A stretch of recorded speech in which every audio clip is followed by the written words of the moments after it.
apresenta não, porque está preocupado com a reforma da Previdência, nova Previdência, não com a reforma do sítio, nem com a reforma do triplex, senhor presidente. Senhor presidente. Pela minoria. Senhoras e senhores, pela liderança da minoria. Deputados, deputadas, é muito comum que quando se faz um debate e falta argumento, as pessoas ataquem os seus adversários. É isso que nós temos ouvido aqui permanentemente por parte da base do governo. A base do governo está muito preocupada porque ela não conseguiu passar para a sociedade brasileira que esta reforma aqui não é uma traição aos interesses do povo trabalhador do nosso país. Esta é uma reforma cruel, é uma reforma maldita, uma reforma que retira dos mais pobres da Previdência Social, uma reforma que retira direito do trabalhador que ganha R$2.000 até o abono salarial, que retira direito das viúvas que passarão a ganhar metade mais 10% da pensão dos seus cônjuges. Tira também direito daquelas pessoas que hoje podem se beneficiar do BPC com um salário mínimo e admite a possibilidade da existência do benefício do BPC abaixo de um salário mínimo. É uma reforma, senhor presidente, senhoras e senhores deputados, que eu duvido que cada um desses deputados que votarem nessa reforma vão ter coragem de voltar às suas cidades para apertar a mão do motorista, do operário da construção civil, do cobrador de ônibus, daqueles que fazem a vida das cidades e do Brasil crescer com sua mão de obra, com sua força, com seu suor, apertarem a mão e dizer: olha, eu pedi seu voto ano passado para ser deputada em Brasília e agora estou voltando para dizer que aprovei uma reforma da Previdência que ferra com sua aposentadoria. Eu duvido que tenham coragem de fazer isso. Porque não tem coragem de fazer isso, eles atacam a oposição, eles agridem a oposição, eles ameaçam a oposição, eles xingam, insultam a oposição, porque assim pensam que substituirão os argumentos negativos a respeito dessa reforma. Mas não conseguirão, o povo não se deixará enganar, porque na hora, daqui a 6 meses, que o trabalhador e a trabalhadora, a empregada doméstica, for fazer sua conta para ver a aposentadoria que ela vai conquistar, ela vai ver que perdeu. E aí, senhoras deputados e deputadas, essa história, quem bate não sente e esquece, mas quem apanhou não esquecerá jamais de quem retirou o seu direito sagrado a uma aposentadoria digna. Vem aqui alguns outros dizerem que é necessário essa reforma, porque a reforma significará crescimento de emprego. Ora, nem os mais ingênuos deles acreditam nisso.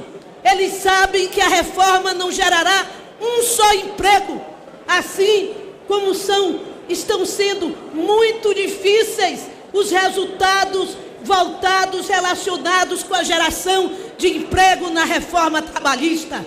Nenhuma das duas reformas tem a possibilidade de gerar empregos imediatamente. O que gera emprego é investimento público, é investimento privado, que eles estão impedindo o país de fazer, porque já aprovaram uma regra que impede a continuidade de investimento público nesse país, com a PEC 95. Falam e dizem aqui, não é verdade que a reforma está sobre os pobres, porque proporcionalmente os pobres são em maior número, então é claro que essa repercussão gerará um recurso maior.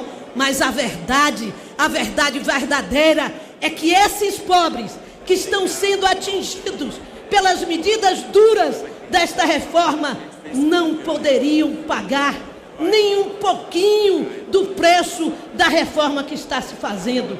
Não se pode pedir a um trabalhador brasileiro, a uma trabalhadora que ganha uma aposentadoria ou um salário de em média, 1.300 e alguma coisa, 1.300 e poucos reais, que façam um sacrifício, dando mais e mais, num país cujos bancos têm, em média, 20% de lucratividade por ano, com toda a dificuldade que o país passa, com toda essa discussão, os bancos continuam tirando mais, e o relatório do nosso relator prepara o sistema da Previdência Nacional para a sua capitalização e para a abertura da gestão de seguradoras e de bancos ou seguradoras privadas que o façam diretamente. Portanto, não é verdade dizer aqui que estão fazendo isto pelo Brasil. Não existe Brasil num retrato desenhado no mapa do território sem os brasileiros. O Brasil existe para e por causa dos brasileiros. E uma reforma que não é boa para os trabalhadores brasileiros mais pobres não pode ser boa para o Brasil. Quem vota com o Brasil somos nós. O Brasil das periferias das grandes cidades. O Brasil da juventude que está sendo assassinada, pobre e negra, sem oportunidades. O Brasil das periferias do interior do nosso país, sem oportunidade de geração de emprego. Nós defendemos esse Brasil e sabemos que não pode haver desenvolvimento com o empobrecimento ainda maior da população que consome neste país. Porque quem ganha 2 salários mínimos consome tudo o que recebe, porque consome em comida, em vestimenta, em transporte, em escola para sua família.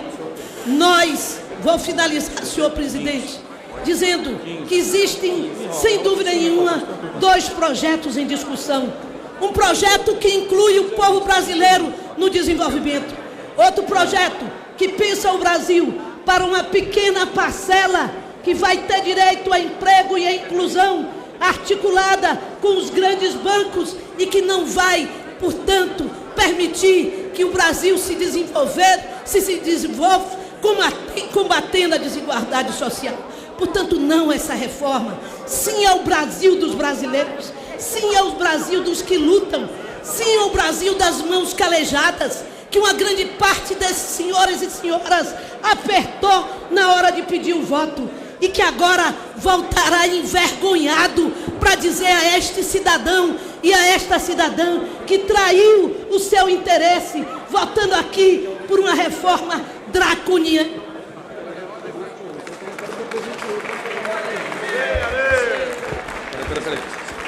A presidência solicita a todas as senhoras deputadas e aos senhores deputados que tomem seus lugares